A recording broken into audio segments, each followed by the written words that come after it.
I can bet not so many persons know they can generate blog posts in Canva.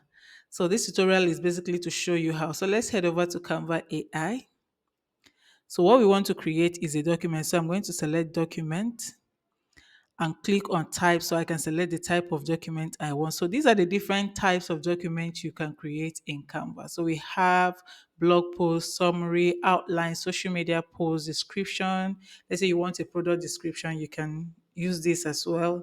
There's article, there's strategy. So what we want is a blog post. So I'm going to go ahead to select blog post. Let me type in my topic.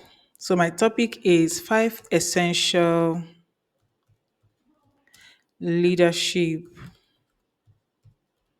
skills for business owners. So there's a mistake here, essential.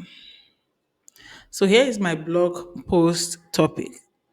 Going to go ahead to submit and Canva AI will generate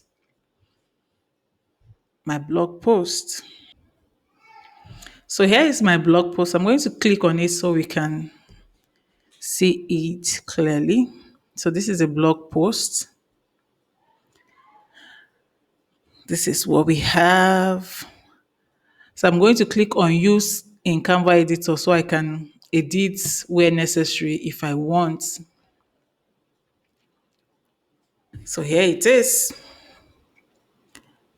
So all of these, they are editable. You can add whatever you want. You can remove whatever you want. Once you click on anything here, you can remove anything. If you don't want it to sound AI-ish, you can always edit where necessary. So this is editable. Everything here is editable. You can add more, you can delete if it is too long. If it is too short, you can always ask Canva AI to increase or make it longer. So this is our document. This is our blog post. I can go ahead and download this as a PDF, publish it wherever I want to. So this is how you can create a blog post in Canva in few seconds.